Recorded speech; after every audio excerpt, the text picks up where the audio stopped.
dari hadapannya, seperti yang telah difirmankannya dengan perantaraan semua hambanya. Para nabi orang Israel diangkut dari tanahnya ke Asyur ke dalam pembuangan. Demikianlah sampai hari ini. Amin. Haleluya. Ya, jadi ini ceritanya tentang histori ya, saudara-saudara ya. Runtuhnya kerajaan Israel. Ya kan? Kenapa kalau dari cerita ini kenapa runtuh Raja Israel, kerajaan Israel? Karena ya dia menyimpang, ya, membangun apa? Allah-Allah lain. Tadi di pasalnya yang ketujuh, hal itu terjadi karena orang Israel telah berdosa kepada Tuhan. Jadi kalau kita ya menyembah Allah lain, A-nya itu huruf kecil ya. Ya anak-anak ya. Termasuk apa itu? Penyembahan berhala. Upacara-upacara adat nenek moyang, leluhur. Ya. Kalau sudah leluhur nenek moyang mengataskan firman Tuhan, maka itu akan menjadi sebuah berhala. Ya. Tadi di sini dikatakan apa? Tuhan memalingkan mukanya daripada kerajaan Israel. Sebenarnya kerajaan Israel ini adalah pilihan Tuhan.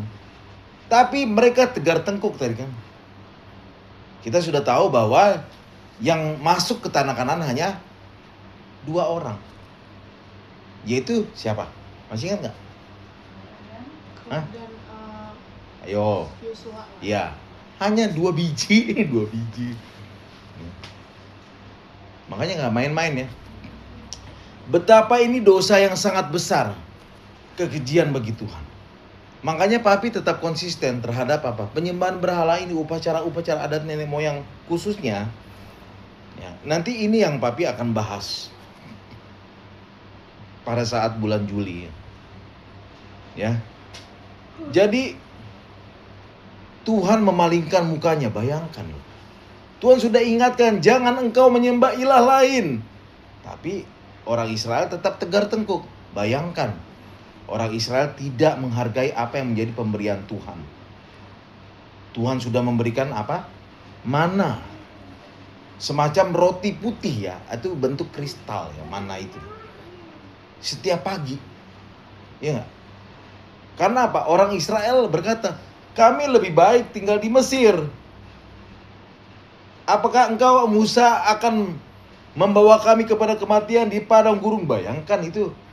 Jarak dari Mesir ke tanah Kanaan itu hanya 1 minggu ya.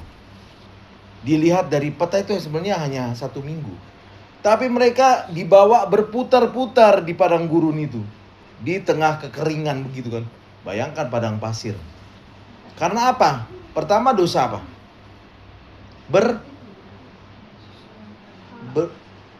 Berhala.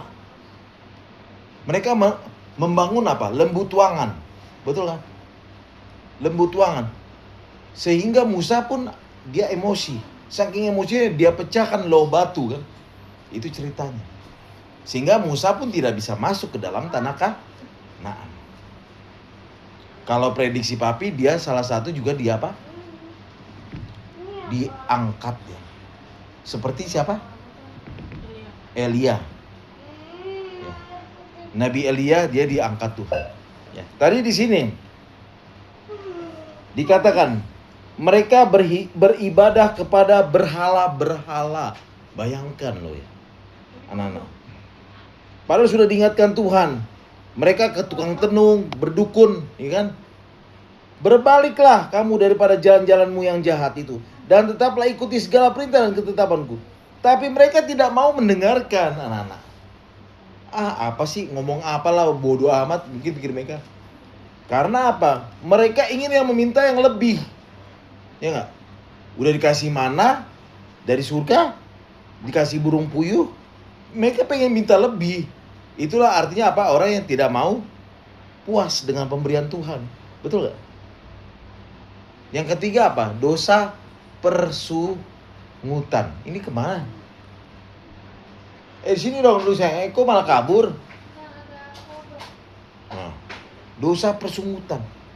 Ya gak? Bersungut-sungut.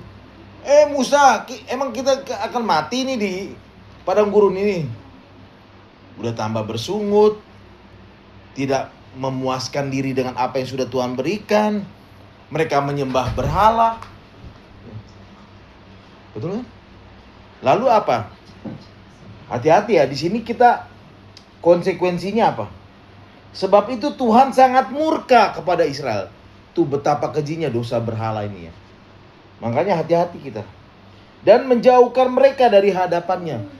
Bayangkan anak-anak, kalau Tuhan sudah menjauhkan dirinya dari kita, itu udah suatu masalah yang terbesar. Ya gak? Ada lagunya gimana sih?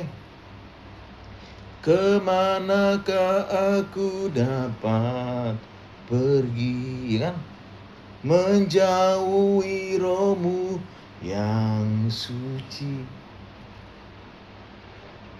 Ya, ini Tuhan sudah menjauhkan rohnya daripada orang Israel. Ya, menjauhkan mereka dari hadapan, tidak ada yang tinggal.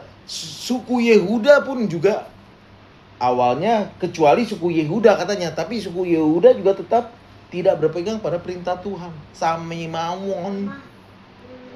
Lalu sampai mereka, akhirnya apa? Mereka dibawa kepada pembuangan di Babel kan, tercerai-berai. Artinya anak-anak, tidak ada sesuatu yang bagus. Makanya Papi sudah menjelaskan, khususnya tentang upacara adat Batak ini ya. Itu semuanya sudah diresapi dan digagasi oleh leluhur nenek moyang dulu.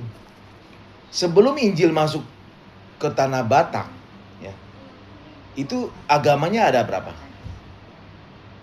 Setiap suku-suku itu ada sesembahannya, betul ya? Ada 3 di suku Batak, yaitu apa? Animisme, dinamisme, sama spiritisme. Kepercayaan terhadap roh-roh nenek moyang, kepada benda-benda mati, benda-benda dianggap dia punya roh. Oh iya, bener, ini ngeri loh sayang. Akhirnya udah 165 tahun yang lalu Injil masuk ke tanah Batak. Tapi itu pun apa? Orang Batak mencoba memparalelkan adat ini, penyembahan berhala ini dengan apa? Firman Tuhan. Gak bisa. Kita harus konsekuen seperti yang Tuhan Yesus katakan. Kalau iya katakan iya, kalau tidak ya tidak. Jangan dicampur adukan. Ya. Ini yang menjadi masalah. Gereja akan menjadi masalah di gereja kalau kita sudah mencampur adukan antara berhala dengan firman Tuhan. Bahaya. Ya, anak-anak ya. Hari ini sangat ya, kita belajar dari histori tentang kerajaan Israel. Terbelah menjadi 2 kan. Ada Israel Utara, ada Israel yang Selatan. Israel Utara itu dia Samaria, ya, ibu kotanya. Israel Selatan itu adalah Yerusalem, ibu kotanya. Tapi tercerai-berai. Ya. Padahal sebenarnya ini bangsa pilihan Tuhan. Sekarang pertanyaan Papi. Tuhan tahu nggak sebenarnya mereka ini bangsa yang tegar tengkuk atau tidak? Tapi kenapa masih dipilih Tuhan? Coba ada yang bisa jawab nggak pertanyaan Papi? Misalnya nih, ini contoh ya. Papi menjadi Tuhan misalnya.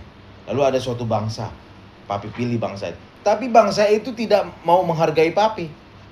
Tapi kok tetap saya pilih gitu bangsa itu. Iya, maksudnya kenapa nggak pilih ke bangsa yang lain aja? Kalau emang ini ya nggak usah pilih bangsa yang ini. Ya masih banyak bangsa yang lain. Ayo kenapa? Kalau ada yang bisa jawab, Papi kasih permen nih. Tapi jawabannya harus ada dalilnya, harus ada dasarnya. Itulah bukti daripada apa? Dia Allah yang konsisten. Kalau dia sudah katakan bangsa Israel, walaupun itu jahat, tapi dia tetap konsisten, dia tetap mengasihi bangsa Israel itu. Iya, bukan hanya pilihan maksudnya. Tapi artinya Tuhan itu orang yang konsisten, tidak mau berubah-ubah, tetap pada pendiriannya, itu maksudnya. Ya kan? Nah, jadi sebenarnya kita ini adalah Israel rohani. Betul kan? Kalau Rasul Paulus katakan kita ini dicangkokkan.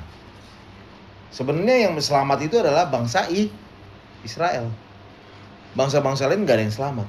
Tapi dengan hadirnya Tuhan Yesus di perjanjian baru, maka dia menjadi pengantara buat semua orang. Ya, sayangnya. Jadi itu inti daripada hari ini, malam ini adalah marilah kita membangun hubungan kita kepada Tuhan lebih sungguh lagi. Ya, tanpa mesti harus papi suruh berdoa atau tanpa harus doa bersama begini. Misalnya doa pribadi ya kita sampaikan pada Tuhan. Ya, bangun hubunganmu. Bangun kedekatanmu dengan Tuhan. Ada yang namanya doa pribadi, ada yang namanya doa bersama. Papi mengerti akan hal itu. Ya. Jadi kenapa orang bisa menjauh dari Tuhan? Karena dia tidak membangun hubungannya dengan Tuhan secara serius dan konsisten. Ya. Oke. Itu ya. Jadi firman hari ini adalah kita belajar dari bangsa Israel supaya kita tetap bersyukur kepada Tuhan. Karena apa? Mereka orang yang tidak mau bersyukur.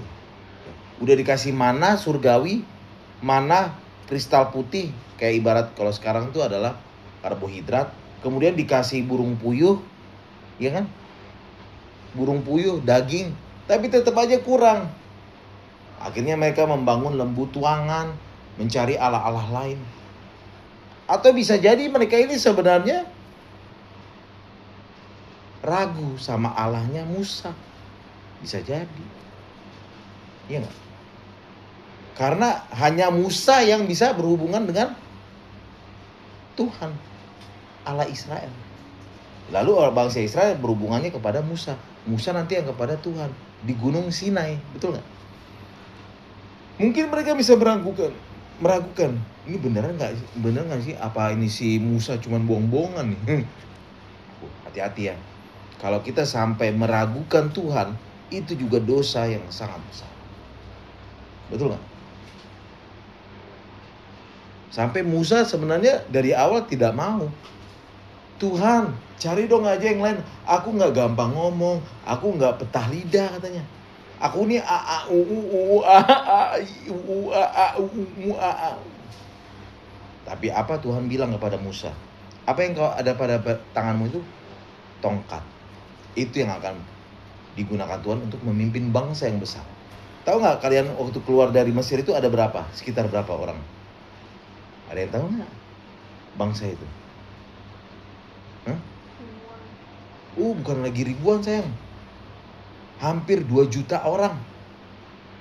Bayangkan, Tuhan sudah membela mereka ketika membelah tongkat Musa membelah apa?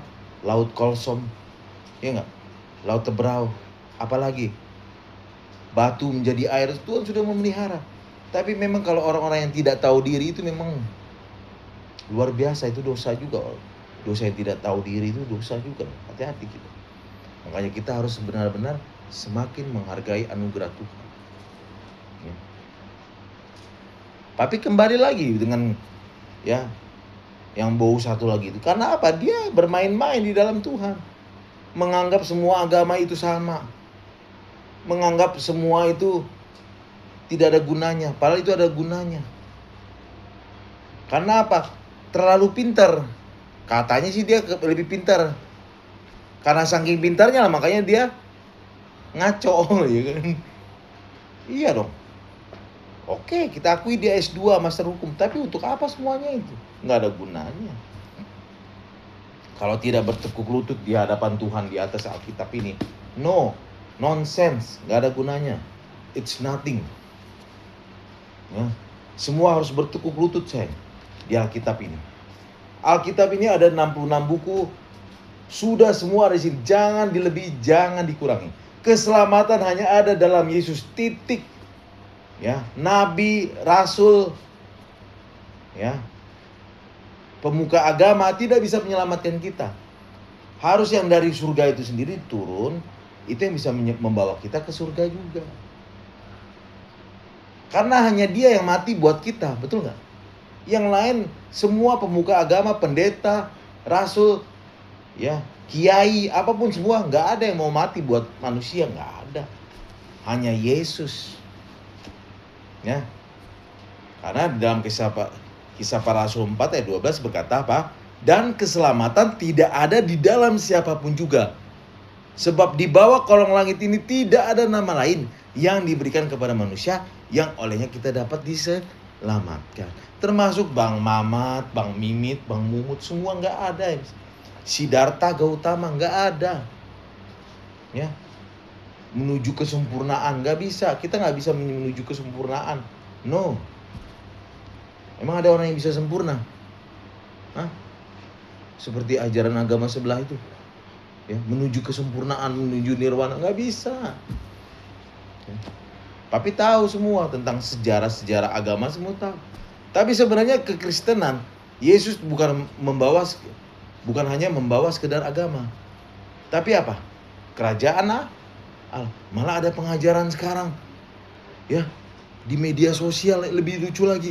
Jadi Bapak itu adalah suaminya, Roh Kudus katanya istrinya, Yesus adalah anaknya. Kacau juga ini udah bikin.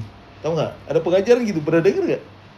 Bapak adalah bapaknya nih. Karena kan dalam sebuah keluarga ada bapak, ada istri, wanita, ada anak, ya kan? Jadi dibuat dianalogikan seperti itu, sayang. Itu udah nggak benar itu. Masa Roh Kudus adalah cewek katanya? Kan logikanya aja. Roh Kudus itu adalah Roh Allah itu sendiri kan. Makanya papi kalau lagi dengar juga media sosial, saya saring semua. Nggak semua saya telan. Saya cuma pengen tahu aja. Bukannya artinya saya gemar untuk bermedia sosial, bukan. Tapi saya pengen tahu aja gitu. Ya. Yang satu lagi bilang ada 2. Ya. Bahkan selevel ketua sinode bilang ada 2. Ya. Enggak, ini satu. Yesus itu adalah Bapa. Bapa itu adalah ya Yesus. Yesus itu Roh Kudus, bukan roh halus. Itu sama. Makanya kita harus memahaminya dengan secara tunggal. Ya. Tapi kalau kita memahaminya dalam perspektif kita itu sepertinya ada 2 atau 3, ya akan terjadi seperti itu. Karena memang konsep ketuhanan, sayang, itu tidak bisa dipelajari oleh manusia sebenarnya. Kalau konsep manusia bisa dipelajari oleh Tuhan. Tapi kalau konsep ketuhanan, dia punya konsepnya sendiri. Ya, akal manusia kita nggak bisa menerkanya. Tapi itu hanya bisa diterima dengan iman dan kepercayaan. Oke? Jadi Tritunggal itu bukan berbicara tentang ada 3, enggak. Kan lucu kayak gitu. Hah? Bapak katanya itu cowok. Ya. Roh Kudus cewek, istri. Udah nggak benar itu. Ya. Terus yang Yesus katanya adalah anaknya. Emangnya itu keluarga apa Tuhan itu? Ya kan lucu begitu ya. Pengajaran-pengajaran sesat kayak gitu tuh aneh. Makanya kita harus counter. Kita harus tangkis, kita harus mengerti. Ya. Oke? Baiklah, ya. Mari kita berdoa, sayang. Bapa, Tuhan Yesus kami yang baik, Roh Kudus yang baik, Roh penolong buat kami. Terima kasih untuk firman yang telah kami dengar malam hari ini. Terima kasih Tuhan. Segala kemuliaan hanya bagimu. Biarlah Tuhan, apa yang kami terima Tuhan, supaya kami tidak sama seperti bangsa Israel dulu Tuhan. Supaya kami tetap percaya kepadamu ya Tuhan, di dalam hidup kami ini Tuhan Yesus. Tuhan berkati Mami Nia, semua Kakak Karen, Dede Bintang, Dede Pascal. Juga Tuhan besok yang Dede Bintang akan berulang tahun. Di usianya Tuhan Yesus yang semakin dewasa, supaya Dede Bintang juga semakin dewasa dalam bersikap dan bertingkah laku ya Tuhan. Terima kasih Tuhan, malam hari ini kami akan serahkan Tuhan Yesus. Dan dalam nama Tuhan Yesus kami telah berdoa dan mengucap syukur. Amin. Bapa,